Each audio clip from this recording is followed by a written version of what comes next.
Hello बच्चों, स्वागत है हमारे YouTube channel RP online classes में। मैं आरपी यादव आज का इस क्लास में 12th क्लास फिजिक्स का कुछ इम्पोर्टेंट क्वेश्चंस बताने वाले हैं जो 2024-25 सेशन में झारखंड बोर्ड के द्वारा जारी की गई है। यानी इसी मॉडल सेट जो झारखंड बोर्ड के द्वारा 2024-25 सेशन में 12th क्लास फिजिक्स के लिए जो जारी की गई है, उसका सेक्शन ए में जो MCQ टाइप क्वेश्चन है उसका सॉल्यूशन और सेक्शन बी में जो वेरी शॉर्ट टाइप क्वेश्चन है उसका सॉल्यूशन है। इसे पहले वाले क्लास में हम बता चुके हैं। आज का इस क्लास में हम आप लोग को इसका जो सेक्शन सी है, जो शॉर्ट टाइप क्वेश्चन है जिसमें कंप्लीट 8 क्वेश्चन है, उस 8 क्वेश्चन का सॉल्यूशन आप लोग को बताने वाले हैं। ध्यान दोगे, ये है हमारा model question paper session 2024-25 class 12th physics का, जिसमें से फुल मार्क्स 70 है और टाइम है 3 आवर। इसका इंट्रोडक्शन के बारे में तो आप लोग को पहले ही क्लासेस में बताया जा चुका है। इसमें 4 सेक्शन में क्वेश्चन बटा हुआ है। सेक्शन ए में MCQ टाइप क्वेश्चन है, सेक्शन बी में वेरी शॉर्ट टाइप क्वेश्चन है। सेक्शन ए में जो MCQ क्वेश्चन है, हर एक क्वेश्चन है हमारा 1 मार्क्स का, जिसमें 4 ऑप्शन भी है। सेक्शन बी में 26 से लेकर 34 तक है, जिसमें हर एक क्वेश्चन 1 मार्क्स का है। इसमें से किसी 7 क्वेश्चंस का जवाब देना है। सेक्शन सी में 35 से 48 क्वेश्चंस है, जिसमें से किसी 6 का जवाब देना है। इस हर एक क्वेश्चन 3 मार्क्स का है। सेक्शन डी में 43 से 48 तक है लॉन्ग टाइप क्वेश्चन, जिसमें से हर एक क्वेश्चन 5 मार्क्स का है। इसमें से कोई 4 क्वेश्चन का जवाब आपको देना है। तो आज का इस क्लास में हम लोग सेक्शन सी को सॉल्व करेंगे। ध्यान दोगे, सेक्शन सी में 35 से क्वेश्चन स्टार्ट है, ठीक है, 35 से लेकर के 42 तक।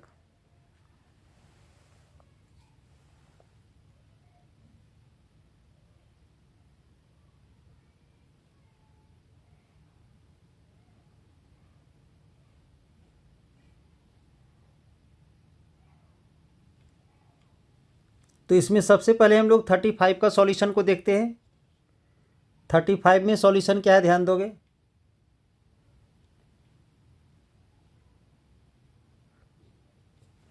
Distinguish between conductors, insulators and semiconductor with the help of energy band diagram. यानी एनर्जी बैंड डायग्राम के आधार पर कंडक्टर, इंसुलेटर और सेमीकंडक्टर में डिफरेंस बताना है।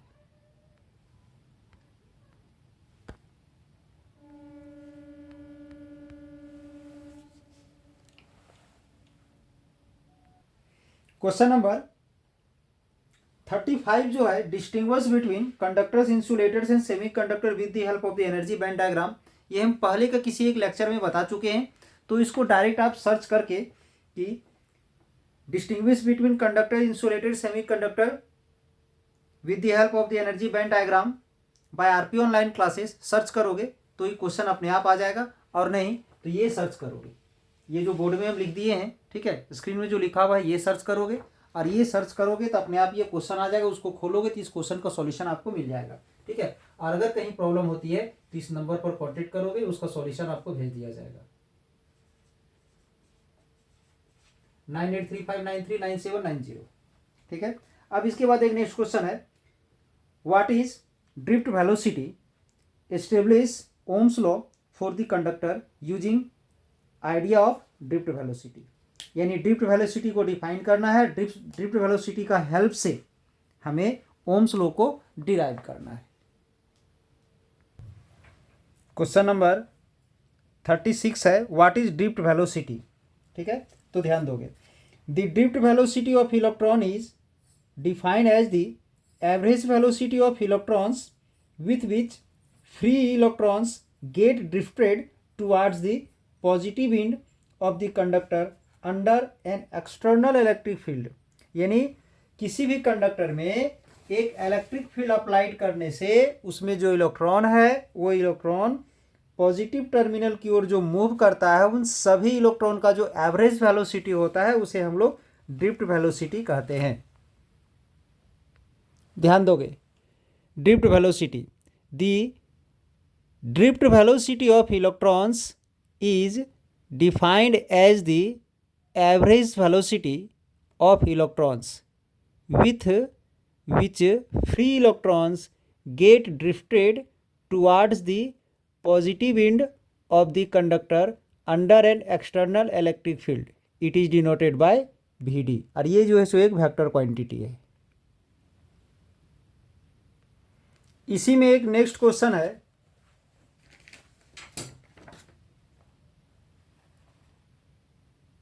Establish Ohm's law for conductor using idea of drift velocity। यानी ड्रिफ्ट वेलोसिटी का use करके हमें ओम्स लॉ को प्राप्त करना है। तो इससे पहले हम लोग ओम्स लॉ को थोड़ा सा जान लेते हैं।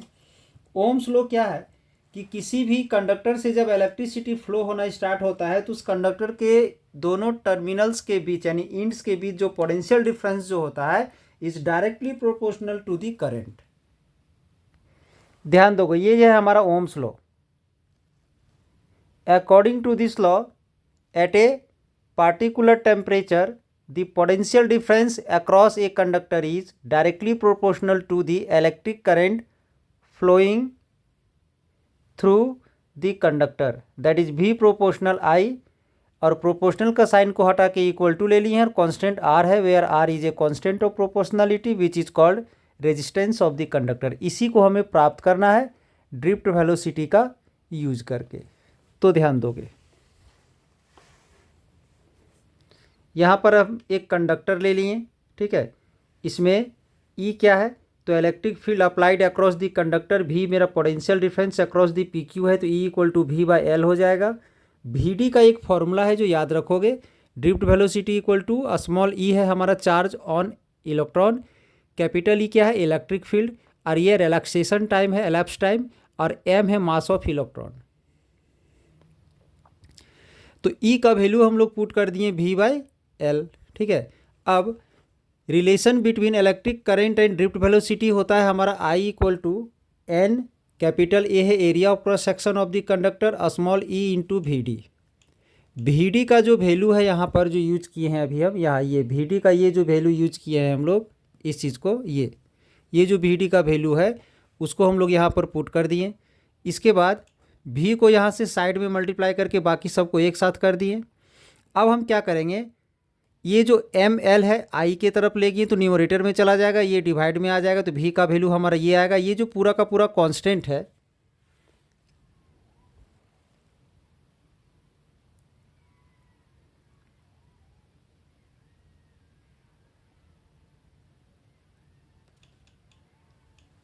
वेयर, यहाँ थोड़ा सा मिस्टेक है, यहाँ चेंज होगा ml/a/NA² और ये रिलैक्सेशन टाइप टॉर्क है, यहाँ इक्वल टू दे करके R होगा। यहाँ थोड़ा करेक्शन कर लेते हैं हम, ये है हमारा ml डिवाइड में NAE² torque equal to R। तो यहाँ जो वैल्यू आया है ये इस कंप्लीट के जहाँ पर कैपिटल R पुट कर देंगे तो V इक्वल टू IR आ जाएगा। अब ये R कांस्टेंट है, इक्वल टू को हटा करके प्रोपोर्शनल का साइन लगा दिए, ये क्या है हमारा ओम्स लॉ। तो यानी इस ओम्स लॉ को हम किसके हेल्प से फाइंड किए, तो ये ड्रिफ्ट वेलोसिटी के हेल्प से। क्वेश्चन नंबर 37 में है, what are magnetic field lines, give their main characteristics. तो अगर मैग्नेटिक फील्ड लाइंस का अगर डिफिनेशन अगर लिखने आता है तो यहाँ 4 डिफिनेशन है, जिसमें से किसी एक डिफिनेशन को लिखना है आप लोग को, ठीक है। तो क्या है, magnetic field lines the imaginary lines representing magnetic field around a magnet. यानी किसी भी मैग्नेट के अराउंड एक इमेजिनरी लाइन हम लोग ड्रॉ करते हैं जो मैग्नेटिक फील्ड लाइंस को रिप्रेजेंट करता है, उसी को हम लोग क्या बोलेंगे, तो मैग्नेटिक फील्ड लाइंस। अब इसे हम लोग प्रैक्टिकली कैसे देख सकते हैं या एक्सपेरिमेंट करके कैसे देख सकते हैं, तो एक मैग्नेट ले करके उसके चारों तरफ आयरन का कुछ पीसेस को, स्मॉल पीसेस को वहाँ पर रख करके अगर उस हॉरिजॉन्टल टेबल को अगर थपथपाया जाए तो वहाँ जो जंप करेगा आयरन का पीसेस तो मैग्नेट से अट्रैक्ट होगा। मैग्नेट से अट्रैक्ट होने के बाद वो जो है एक पाथ में सेट हो जाएगा, वो एक जिस पाथ में अरेंज हो जाएगा, सेट हो जाएगा, उस अरेंजमेंट के द्वारा जो वहाँ पाथ बनेगा उसी को हम लोग क्या बोलेंगे, मैग्नेटिक फील्ड लाइंस। तो ऐसे भी डिफाइन कर सकते हो, when iron filling are kept near a magnet they get arrange in a pattern, वो एक पैटर्न में अरेंज हो जाएगा which represent the magnetic field lines. या तो थर्ड डिफिनेशन भी यहाँ पर एक है, the path along which a north pole of a magnet move if it is free to do so, यानी अगर नॉर्थ पोल जो है सो फ्री हो मूव करने के लिए, तो वो जिस पाथ में मूव करता है, जिस रास्ते में मूव करता है फ्री रहने के बाद, तो उस पाथ को, उस रास्ते को ही हम लोग क्या बोलते हैं, तो मैग्नेटिक फील्ड लाइंस कहते हैं। या सबसे बेस्ट डिफिनेशन ये है जो इलेक्ट्रोस्टैटिक्स में भी पढ़े होंगे, magnetic field lines are close continuous curve such that tangent to it at any point gives the direction of magnetic field strength B at that point. अब हम लोग इसका प्रॉपर्टी भी देख लेते हैं, इसी क्वेश्चन में प्रॉपर्टी भी पूछा गया है। इसी क्वेश्चन में है properties of magnetic field lines, ध्यान दोगे। Following are the important properties of the magnetic field lines. First है magnetic field lines are the close continuous curve, ठीक है। सेकेंड है the tangent to magnetic field lines, ये तो definition में भी यूज हुआ है कि अगर एक मैग्नेटिक फील्ड लाइंस है, सपोज ये जो कर्व है ये मैग्नेटिक फील्ड लाइंस को रिप्रेजेंट कर रहा है, तो इसके किसी भी पॉइंट पर अगर हम टेंजेंट ड्रॉ कर दें, किसी भी पॉइंट पर अगर हम टेंजेंट ड्रॉ कर दें, तो ये जो टेंजेंट लाइन है ना, ये टेंजेंट लाइन ये इंडिकेट कर रहा है कि इस पॉइंट पर इलेक्ट्रिक मैग्नेटिक फील्ड इस डायरेक्शन में लग रहा है।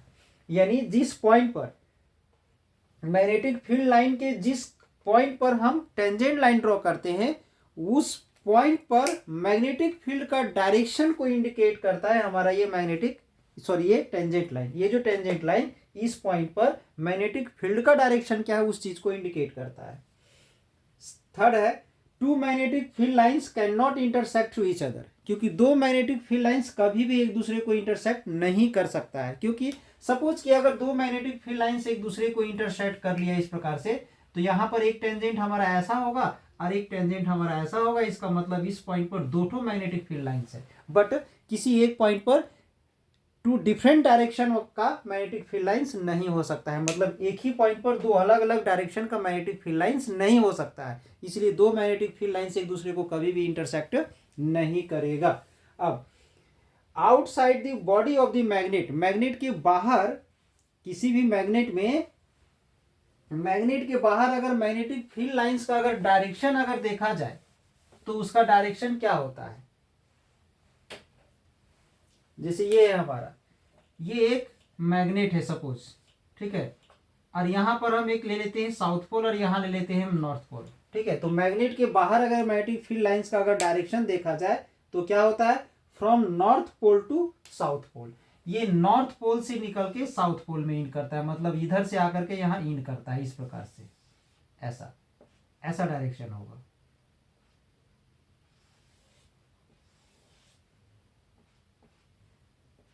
ऐसा डायरेक्शन होता है, ठीक है। इसके बाद inside the body from south to north, south से नॉर्थ की ओर होता है। तो ये था हमारा इसका प्रॉपर्टीज, यानी ये क्वेश्चन नंबर क्या था, ये था question 37, what are magnetic field lines and give their main characteristics, that is properties. अब इसके बाद नेक्स्ट क्वेश्चन है क्वेश्चन नंबर 38 में है what is photo electric effect, और इसके बाद है define threshold frequency and stopping potential. Question number 38 में है what is photo electric effect, define threshold frequency and stopping potential. तो ये तीनों को तीनों क्वेश्चन हम अपने क्लास में बहुत पहले ही बता दिए हैं, जो हमारे चैनल में अपलोड किया हुआ है, आप इसे सर्च करके देख सकते हो। तो इसको सर्च करने के लिए फोटो इलेक्ट्रिक इफेक्ट और थ्रेशोल्ड फ्रीक्वेंसी आपका यहाँ से आएगा, इस चीज़ को सर्च करोगे तो आ जाएगा class 12 physics photo electric effect, या तो फिर डुअल नेचर ऑफ मैटर करने से आ जाता है, ठीक है। और बाकी स्टॉपिंग पोटेंशियल जो है वो class 12 physics work function of a metal, या तो स्टॉपिंग पोटेंशियल सर्च करोगे, या तो फिर class 12 physics dual nature of matter भी सर्च करोगे तो आ जाएगा। और अगर नहीं आता है तो इस नंबर में व्हाट्सअप भेजोगे, ताकि मैसेज आने पर हम उस वीडियो को आपके व्हाट्सअप मैसेज में भेज देंगे। ये क्वेश्चन नंबर 38 के लिए ध्यान रखोगे।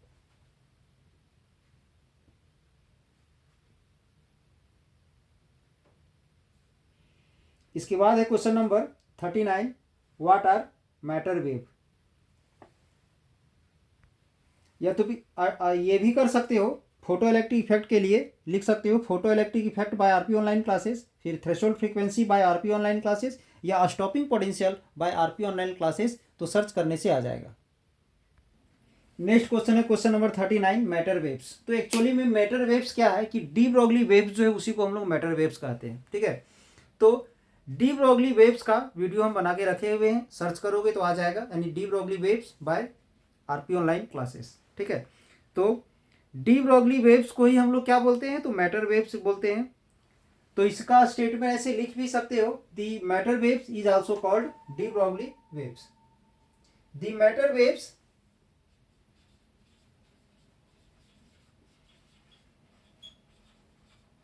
the matter wave describes the relation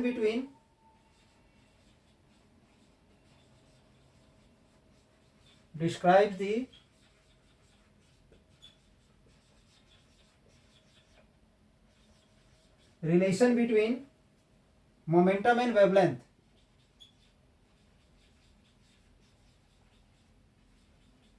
momentum and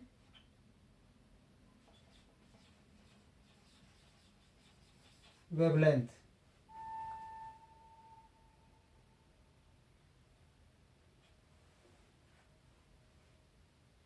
The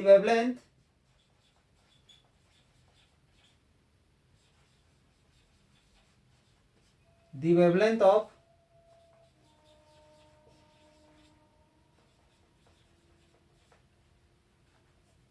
matter waves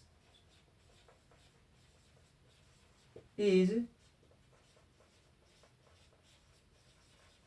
inversely proportional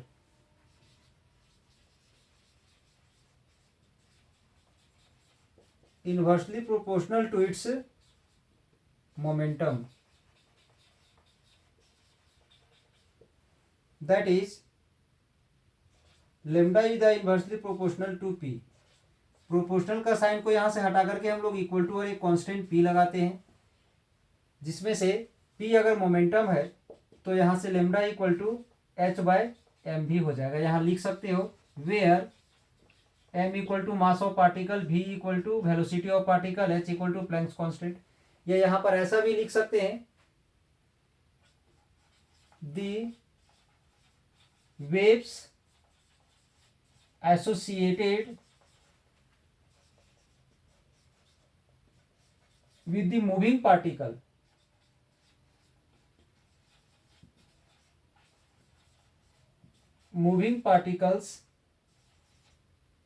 of matter. किसी भी मैटर का जो पार्टिकल्स है, मूविंग पार्टिकल्स, उसका जो वेव्स होता है उसी को हम लोग क्या बोलते हैं, तो मैटर वेव्स कहते हैं। नेक्स्ट क्वेश्चन है क्वेश्चन नंबर 40। ध्यान दोगे इसमें क्या है, find out the binding energy of the nitrogen nucleus in mega electron volt.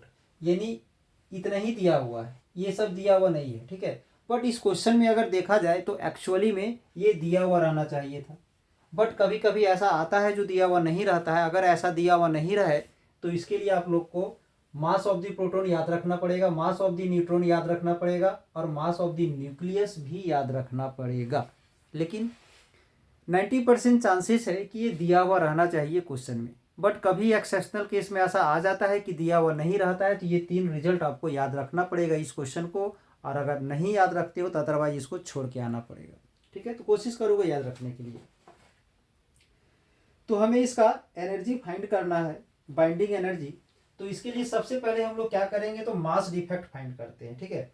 तो मास डिफेक्ट का फॉर्मूला आप लोग पढ़े होंगे।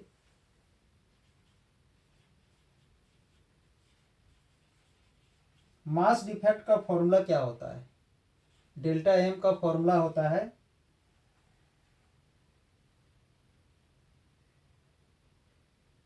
z into m p plus a minus z into m n और इस कंप्लीट में माइनस कर देते हैं हम लोग किसको, तो मास ऑफ द न्यूक्लियस को। तो मास ऑफ द न्यूक्लियस है हमारा m और यहाँ कैपिटल N। तो z का वैल्यू 7 है, z यानी एटॉमिक नंबर, ये नीचे वाला z होता है और ऊपर में a होता है। तो mp का वैल्यू पुट करेंगे 1.00783 प्लस a माइनस z यानी 14 माइनस 7 का 7 आ जाएगा, और mn का वैल्यू भी यही है 1.0087, फिर माइनस कैपिटल mn का वैल्यू ये 14 माइनस 00307। ठीक है, अब इसे मल्टीप्लाई करोगे,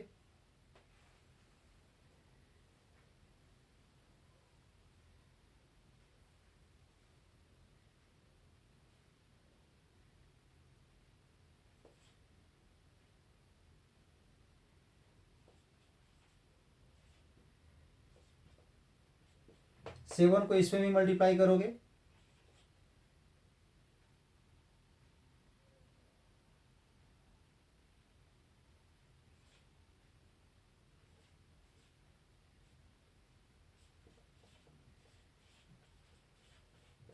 अब इन दोनों को ऐड कर देंगे।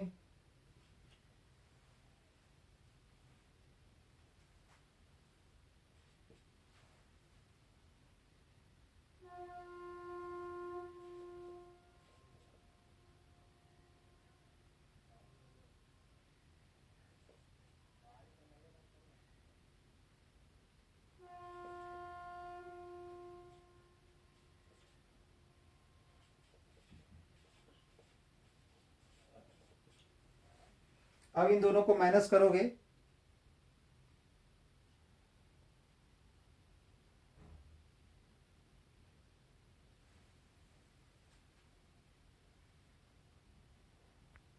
ये मास डिफेक्ट आ गया। अब हम लोग बाइंडिंग एनर्जी फाइंड करेंगे।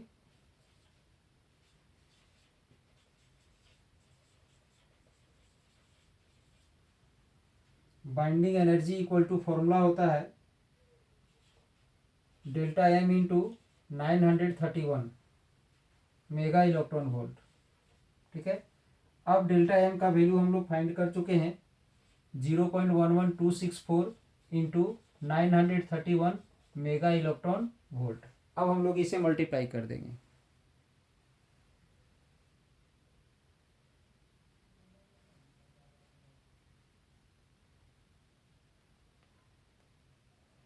तो इसका आंसर आ जाएगा 104.868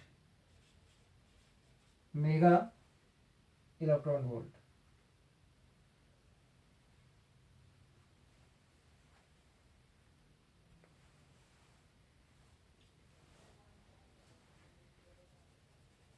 यानी जब भी बाइंडिंग एनर्जी निकालना हो तो हमें मास ऑफ प्रोटॉन चाहिए, मास ऑफ न्यूट्रॉन चाहिए, मास ऑफ न्यूक्लियस चाहिए। ठीक है, ये तीन चीज चाहिए।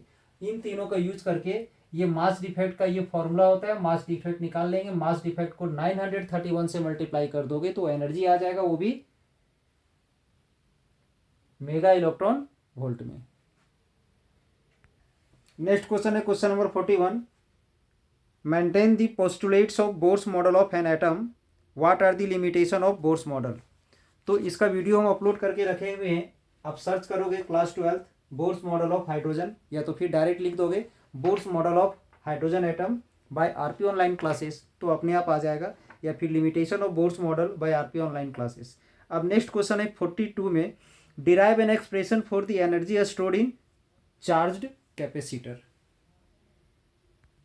इसके लिए क्वेश्चन ध्यान दोगे, energy stored in a capacitor.